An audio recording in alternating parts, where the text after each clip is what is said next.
एक ज़माना था कि मेरा नाम भी मस्तूर था। उस ज़माने में खुदा ने दी थी शोहरत की खबर, जो कि अब पूरी हुई बाद अज़ मरूरे रोज़गार। A'udhu billahi minash shaitani rajim. Bismillahir rahmanir rahim. Assalamu alaikum wa rahmatullahi wa barakatuhu. Ndugu mpendwa mtazamaji wa MTA Africa, karibu sana katika mada hii ya leo inayohusu maktaba ya Hadhrat Masihi Maud alayhi salam. Ni matumaini kwa kuwa ulikuwa pia mfuatiliaji katika kipindi kilichopita ambacho tulielezewa na wageni wetu kuwa kile kitabu cha Hadhrat Masihi Maud alayhi salam alichokiandika kinachoitwa Nurul Haq kilikuwa na sehemu mbili, sehemu ya kwanza na sehemu ya pili. Tukajifundisha mengi kutoka katika kitabu hiki. Karibu sana katika mada hii ya leo. Leo tutaangazia kuhusiana na itmamul hujja. Je, itmamul hujja maana yake ni hoja ya mwisho. Tuweze kujifundisha hoja ya mwisho ilikuwa hoja gani. Makinika na uweze kujifundisha ya kuwa hoja hii ya mwisho ilikuwa hoja gani. Naam, assalamu alaikum wa rahmatullahi wa barakatuh. Wa alaikum salam wa rahmatullahi wa barakatuh. Karibuni sana wageni wetu. Asante sana. Najua kweli mnao mengi ya kutueleza kuhusiana na kitabu hiki cha Itmamul Hujja. Najua mtazamaji leo atakuwa ana furaha ya kupata mageni kutoka kwenu. Naam, upande wangu kulia ni mwalimu ambaye ni wa Jumuiya Islamu ya Ahmadiyya ambaye anaitwa Abdallah Muhammad Mwareje Sahib. Karibu sana mwalimu Sahib. Asante sana. Na vile vile pia upande wangu wa kushoto ninaye mwalimu ambaye ni wa Jumuiya Islamu ya Ahmadiyya vile vile anaitwa Muhammad Musa Oponyo Sahib. Karibu sana mwalimu Sahib. Asante sana bwana mtangazaji. Naam, asante sana. Na mwalimu Sahib, hebu tuelezee hiki kitabu cha Hadhrat Masihi Maud alayhi salam kinachoitwa Itmamul Hujja. Je, kinahusu nini na utuelezee umuhimu wake? Ulikuwa ni kuhusiana na muktadha upi ambaye Hadhrat Masihi Maud alayhi salam alielezea fikra zake za Kiislamu, na tuelezee kwamba kilihusu nini sawa na mwisho wa karne hii ya 19. Karibu sana mwalimu Sahib. Asante sana bwana mtangazaji. Kitabu hichi Itmamul Hujja ni kitabu cha Sayyidina Ahmad alayhi salatu wasalam ambacho kwamba kina maudhui mengi sana katika kuelezea hii karne ya 19. Kitabu hichi ndani yake alikuwa Sayyidina Ahmad sallam hapo nyuma amepata kitabu cha bwana mmoja anaitwa Rusul Baba, kinaitwa Hayatul Masih. Ndani yake Sayyidina Ahmad alayhi salatu wasalam baada ya kukisoma kitabu hicho akakuta kwamba mno hai wa Nabii Isa umeelezwa ndani yake. Akapata kwamba ndani ya kitabu hicho mna kukomeshwa kwa nabii. Katika kitabu hicho pia umekomeshwa nabii ambaye kwamba ni neema, lakini umekomeshwa. Sasa maelezo haya yalimtatiza sana Sayyidina Ahmad alayhi salam. Ikabidi achukue jukumu la kumjibu huyu Rusul Baba. Akatunga kitabu kinaitwa Itmamul Hujja, mwisho wa hoja. Yaani kitabu hichi kilikuwa kinatimiliza matakwa ya Rusul Baba. Akaeleza Sayyidina Ahmad alayhi salatu wasalam mule ndani hoja zote kuhusiana na kifo cha Nabii Isa alayhi salatu wasalam. Akathibitisha kifo cha Nabii Isa alayhi salatu wasalam ndani ya hicho kitabu, lakini pia vile vile akaainisha mambo ya khatamun nubuwat kwa aya, kwa hoja na dalili. Hata nakumbuka kuna baadhi ya aya ambazo kwamba alizizungumzia Sayyidina Ahmad alayhi salatu wasalam ndani ya hicho kitabu. Moja ya hizo aya inatoka katika suratul Bani Israil. Anasema ba'udhu billahi minashaitanir rajim, bismillahir rahmanir rahim, ya kwamba wama kunna muadhibina hatta nab'atha rasula, hatukuwa wenye kuadhibu mpaka tukapeleka mwonyaji. Sasa kazi ya Mwenyezi Mungu, yeye adhabu yake inakuja baada ya kutuma mtume kuja kuonya ulimwengu. Sasa iweje awe Rusul Baba amekomeshwa nabii? Kwa hivyo Sayyidina Ahmad alayhi salatu wasalam kwa mnasaba wa aya hii akathibitisha kwamba utume lazima uwepo, kwa sababu kama tukiangalia tangu wakati wa Adam alayhi salatu wasalam, sababu kubwa ya kutumwa hawa manabii ani'budullaha wajtanibu tahut, ni kuja kuambia watu wa mabudu Mwenyezi Mungu na kujiepusha na shetani. Kwa hivyo tangu Adam alayhi salam mpaka mtukufu Mtume Muhammad sallallahu alaihi wasallam, hii ilikuwa ni hali ya Mwenyezi Mungu. Yeye anatuma nabii, anaenda, anatuma nabii, anafariki, anatuma, akifariki nabii, anatuma nabii. Hii ni silsila ya Mwenyezi Mungu ambayo kwamba hiyo inaendelea mpaka siku ya Kiyama. Sasa Saidna Ahmad alayhi salatu wasalam alipoona madai ya kitabu hiki yakamtatiza sana, na ikabidi atunge hichi kitabu Itmamul Hujja, akajibiwa vizuri tena kwa hoja na dalili kutoka kwenye Qur'an tukufu, kutoka kwenye sunna za mtukufu Mtume Muhammad sallallahu alaihi wasallam, na hata pia kutoka mawazo ya wanazuoni mbalimbali ambao kwamba walikuwa na mioyo safi, hawakuona haja ya kupinga jambo hili la kifo cha Nabii Isa alayhi salatu wasalam na kuendelea kuwa nabii.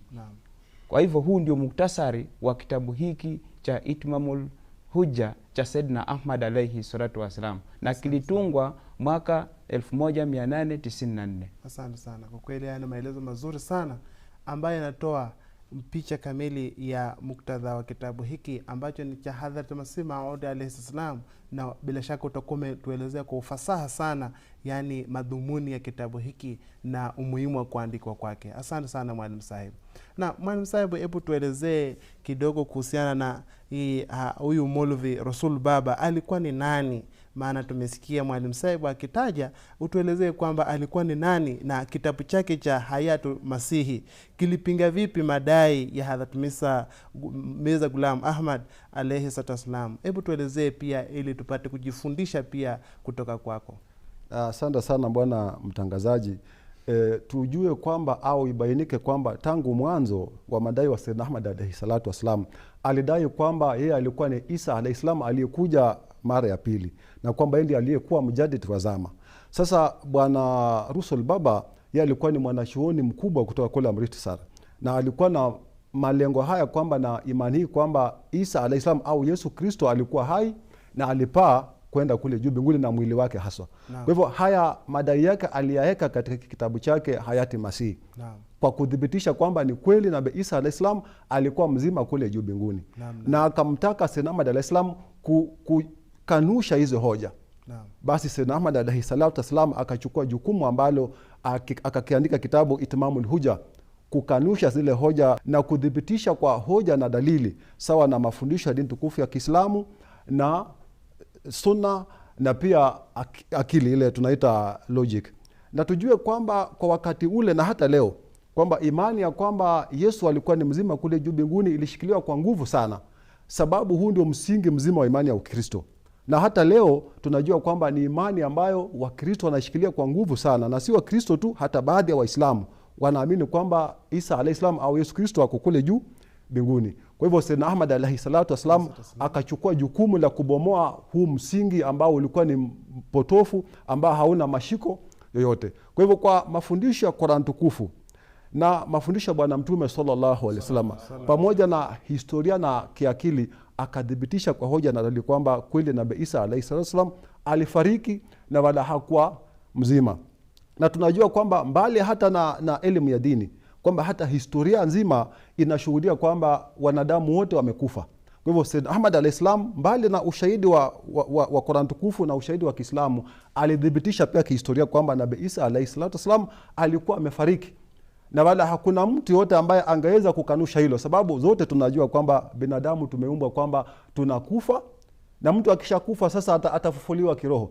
Kwa hivyo alitangaza hili kwa uwazi kabisa katika Itmamul Hujja kwamba ni kweli Nabii Isa alayhi salatu wasalam alikuwa amefariki. Na pia hata kiakili, hata yule mtu ambaye hana dini anajua kwamba watu hufa, na wakisha kufa hawawezi rudi duniani na mwili wao ule. Kwa hivyo Sayyid Ahmad alayhi salatu wasalam katika kitabu hiki alibainisha vizuri sana kwamba ni kweli kwamba Nabii Isa alayhi salam alikuwa amefariki na wala hakwenda mbinguni na mwili wake vile alivyotaa yule bwana Rasul Baba.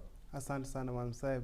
kwa kutupa muktadha wa swali langu ambalo nimekuuliza hapo awali, na bila shaka unamuelimisha vizuri sana mtazamaji wetu na anapata elimu ya ndani. Na Mwalimu Saib, kuna uwezekano pia mtazamaji atakuwa anajiuliza hiki kitabu ja huyu Rusul Baba kinachoitwa Hayatul Masihi, hiki ni kitabu gani? Hebu muelezee mtazamaji pia apate ufahamu. Kitabu cha Hayatul Masihi ni kitabu cha Rusul Baba ambacho kwamba kilikuwa kinaelezea itikadi zake kwamba Nabii Isa alayhi salatu wasalam yeye yuhai mbinguni.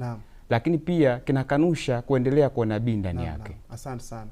Na umetuelezea vizuri sana, na kwa kweli Hadhrat Masih Maud sana anavyoeleza ameweza kupinga hoja yake ambazo alikuwa ameziandika katika kitabu hiki. Na Mwalimu Saib, hebu tuelezee kwamba Hadhrat Mirza Ghulam Ahmad alayhi salam alijibu vipi changamoto ya Rusul Baba kuhusiana na madai yake kwamba Yesu Kristo ambaye alitumwa na Mwenyezi Mungu kwamba yuko hai. Alimjibu vipi katika kitabu hiki kinachoitwa Itmamul Hujja?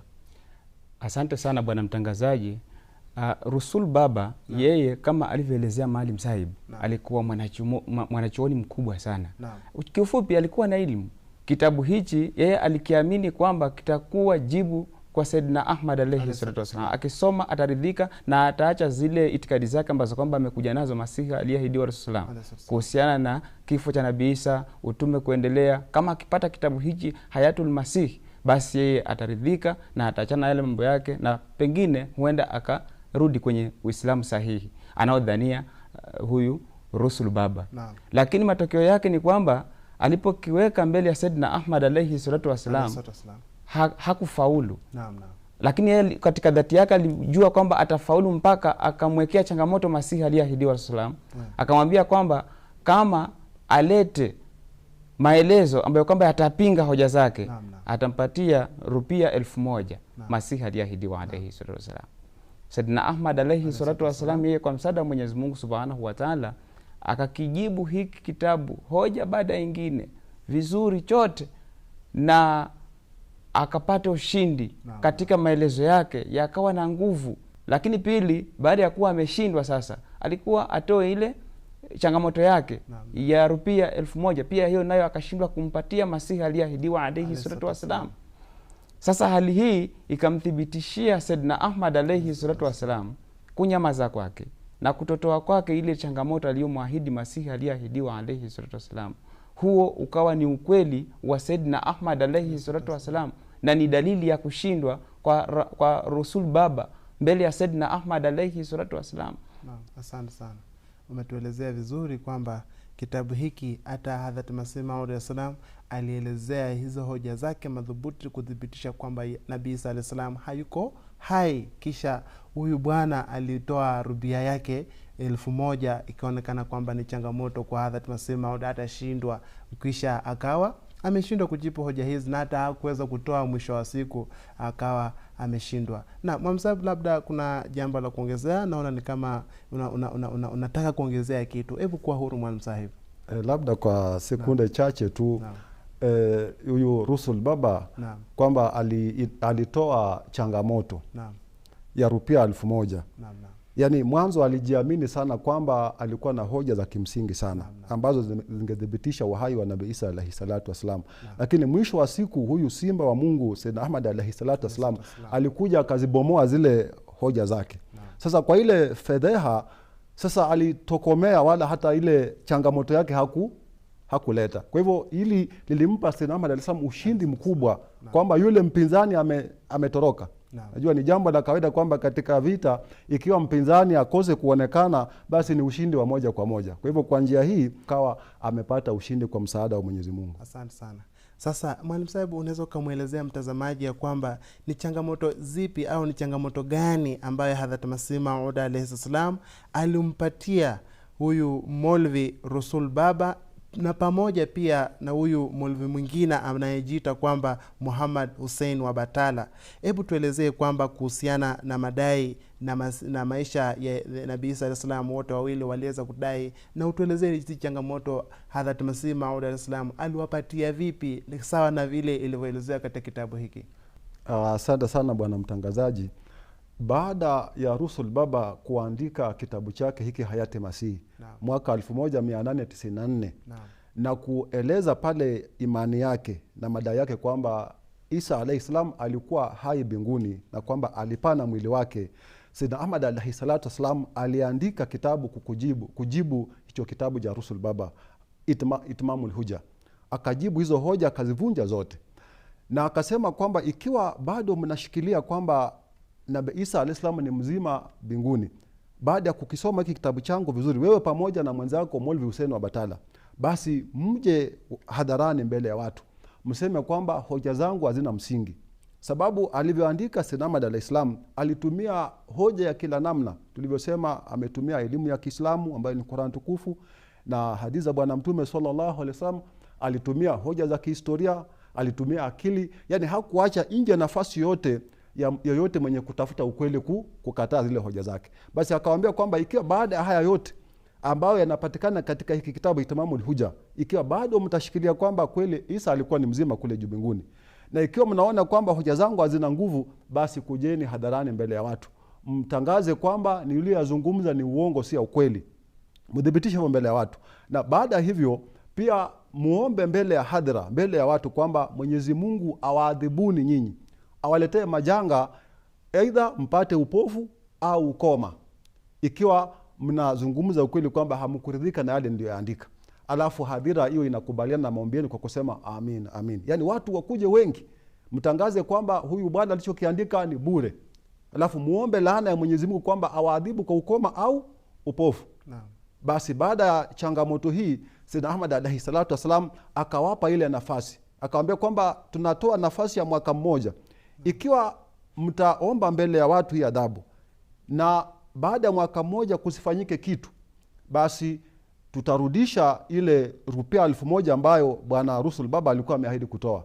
Na mbali na hivyo, yeye Sayyidna Ahmad alayhi salam akakubali kwamba alikuwa tayari kwa adhabu yoyote ambayo wangefikiria kwamba apate. Sasa baada ya haya yote ni kwamba hawa mabwana hawakujitokeza.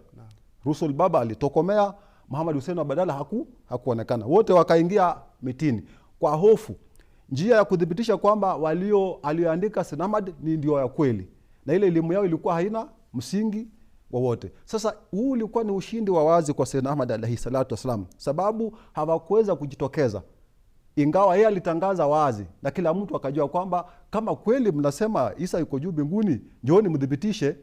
Na kama hamtadhibitisha, basi ina maana kwamba Mirza Sahib ako katika ukweli. Kwa hivyo kwa njia hii tena Sayyidna Ahmad alayhi salam akawa amepata ushindi wa pili. Tumeona ushindi wa kwanza ni pale Bwana Rusul Baba alishindwa kutoa rupia zake 1000. Akapotea nazo. Sayyidna Ahmad akapata ushindi. Tena hapa sasa wameshindwa kuja tena kutangaza kwamba aliyoandika Sayyidna Ahmad si ya ukweli. Ikadhibitisha wazi kwamba ni kweli Nabii Isa alayhi salam alikuwa amefariki na hakuwa hai kule juu mbinguni. Asante sana Mwalimu Sahib, umetuelezea vizuri ya kwamba Hadhrat Mirza Ghulam Ahmad alithibitisha kwamba Yesu hayuko hai. Maana pia mimi nakumbuka kuna baadhi ya sifa za Mwenyezi Mungu. Mwenyezi Mungu ni Al-Hayyul Qayyum, yani yeye ni mwenye kuishi milele. Kama kuna kiumbe kingine kitaishi milele kando yake, pia ina maana vinashirikiana katika uungu. Basi kwamba Hadhrat Masih Maud aliweza kuvunjilia mbali hoja hii ya sawa ulivyoelezea katika kitabu hiki cha Itmamul Hujja. Asante sana Mwalimu Sahib kwa kutupa mwanga na kutupatia elimu sana. Asante sana Mwalimu Sahib. Na Mwalimu Sahib, kuna jambo la kuongezea? Naona ni kama unataka kutuongezea kitu. Na mimi nielezee tu kidogo kuhusiana na maelezo ya Mwalimu Sahib. Naam. Imani ya kifo cha Nabii Isa ambayo kwamba ilielezewa na Sayyidina Ahmad alayhi wasallam katika hicho kitabu cha Itmamul Hujja. Naam. Inajaribu kusimamisha tauhidi ya kweli. Naam. Tauhidi ya kweli moja wa Mwenyezi Mungu Subhanahu wa Ta'ala. Haiwezekani mtu kuanza kuelezea watu kwamba yeye ameshikilia tauhid wakati ana imani kwamba Nabii Isa alayhi salatu wasalam yuko mbinguni. Wakati akienda sijida itakuwa hajui yule anapokea ile sijida yake ni nani, ni Mwenyezi Mungu ama ni Nabii Isa. Kwa hivyo kimsingi ni kwamba tauhidi ya kweli imo ndani ya kifo cha Nabii Isa alayhi salatu wasalam. Asante sana Mwalimu Sahib, umetusaidia sana na umetuongezea pia elimu nyingine ambayo tulikuwa hatujaipata, ya ile tauhidi ya Mwenyezi Mungu. Yani Mwenyezi Mungu peke yake anastahili kukaa milele na anastahili kuabudiwa. Na Mwalimu Sahib, hebu muelimishe kidogo mtazamaji kuhusiana na yale matokeo ya changamoto ya Hadhrat Masih Maud alayhi salam kwa huyu bwana anaitwa Rasul Baba huyo, sawa mlivyoelezea katika maelezo yenu, hizi changamoto matokeo yao ilitokea vipi kwa hawa waheshimiwa wao wakuu wawili hawa, bwana Rasul Baba na Maulvi Hussein Batala huyo, ilitokea vipi na ilileta athari gani Mwalimu Sahib? Hebu tuelezee. Asante sana bwana mtangazaji. Rasul Baba na Maulvi Hussein wa Batala, hawa wote walikuwa maadui wa Sayyidina Ahmad alayhi salatu wasallam. Alafu walikuwa ni wasomi sana. Lakini hawa watu hawakuweza kujadili na Sayyidina Ahmad alayhi salatu wasallam masala au itikadi ambazo kwamba alikuwa anazielezea Sayyidina Ahmad alayhi salatu wasallam, ikiwemo hiyo itikadi ya kifo cha Nabii Isa au itikadi ya utume kuendelea, kwa sababu Sayyidina Ahmad alayhi salatu wasallam alikuwa na msaada maalum wa malaika wa Mwenyezi Mungu Subhanahu wa Ta'ala. Sasa msaada huu ndio ambao kwamba ulimfanyisha Sayyidina Ahmad alayhi wasallam akawa kila mahali yeye ana uhakika juu ya anachokisema, kwa sababu yeye la yantiqu anil hawa in huwa illa wahyun yuha. Alikuwa hazungumzi kwa tamaa nafsi yake, anachokizungumza ni wahai moja kwa moja kutoka kwa Mwenyezi Mungu Subhanahu wa Ta'ala. Hata Sayyidina Ahmad alayhi salatu wasallam yeye aliamua kuwaita hawa wawili, akawaita hadharani ya kwamba watoe hadithi yoyote, hadithi ambayo kwamba inapatikana katika kitabu chochote wanachokijua wao, yenye kuthibitisha nabii aliyekuja yeyote yule ambaye kwamba bishara ya kupatwa kwa jua na mwezi ilitimia kwake. Lakini hawa watu hawakujibu mwito huu wa Sayyidina Ahmad alayhi salatu wasalam, bali walinyamaza kimya na wakapotea mitini. Sayyidina Ahmad alayhi wasallam na yeye pia akawekea changamoto kwamba atakayeleta atampatia rupia 1000. Lakini hawa watu walishindwa kuifata ile rupia, kwa sababu watafuata namna gani ile changamoto ya rupia 1000 walishindwa kuipata kwa sababu hawakuwa na hoja. Alafu hawakupenda pia hata kujadili na Sayyidina Ahmad alayhi wasallam katika hadhara ile. Baadaye ilipofika mwaka 1902 Rasul Baba huyu mpinzani wa Hadhrat Sayyidina Ahmad alayhi salatu wasalam akakumbwa na ugonjwa wa tauni, ambayo kwamba hii ilikuwa ni bishara ya mtukufu Mtume Muhammad sallallahu alaihi wasallam iliyotabiriwa hapo kabla. Mtume Muhammad sallallahu alaihi wasallam aliutabiri ugonjwa wa tauni kwamba utakuja kudhihiri zama za kudhihiri kwa Masihi aliyeahidiwa alayhi wasallam. Sasa ulipofika mwaka 1902 hapa ugonjwa huu ukatokea. Ilipofika tarehe 8 Disemba au mwezi wa 12 mwaka 1902, wakati ule ilikuwa tauni inaendelea. Sasa Rasul Baba yeye akakumbwa na ugonjwa wa tauni na akafariki. Alipofariki Sayyidina Ahmad alayhi salatu wasalam akapata picha kamili kwamba ni yale maombi ambayo kwamba waliyaomba wakati ule, na mmoja wao katika hao maadui zake amekumbwa na adhabu ya Mwenyezi Mungu Subhanahu wa Ta'ala. Naam. Asante sana Mwalimu Sahib kutuelezea matokeo ya zile changamoto za Hadhrat Masih Maud Islam zilivyotokea kwa hawa bwana wawili Hussein Batala wa Muhammad Hussein wa Batala na huyu Rasul Baba. Naam, asanteni sana wageni wapendwa, kwa kweli mmetuelimisha yaliyo mengi kuhusiana na kitabu hiki cha Itmamul Hujja ambacho ni kitabu cha Hadhrat Masih Maud alayhi wasallam. Mmetuelimisha na mtazamaji tayari atakuwa ameshaelewa yaliyomo katika kitabu hiki, na kwa kweli muendelee kuja pia mara kwa mara ili mtugawie hii elimu ya Hadhrat Masih Maud alayhi wasallam, ili pia nasi tuendelee kuelimika na vile vile pia mtazamaji wetu apate elimu zaidi. Asanteni sana. Naam, ndugu mpendwa mtazamaji wa MTA Africa, tumefika tamati ya kipindi hiki cha leo, na mwisho wa kipindi hiki ni mwanzo wa kipindi kingine. Endelea kuwa nasi na uendelee kujielimisha, na kwa kweli tuna matumaini ya kuwa umeelimika kuhusiana na kitabu hiki cha Hadhrat Masih Maud alayhi salam kinachohusu Itmamul Hujja. Tumeshaelewa kwamba ndani ya Itmamul Hujja kuna mengi yaliyoelezewa na Hadhrat Masih Maud alayhi salam. Ni yapi? Wewe tayari utakuwa umeshaelimika vilivyo. Endelea kaa katika MTA Africa ili upate mengi ambayo utakuwa umeandaliwa na wageni ambao watakao kuwa wanatuhudhuria au wanahudhuria katika studio zetu. Assalamu alaikum wa rahmatullahi wa barakatuh. आज़मान वाले ये ये नुस्खा भी आज़मा,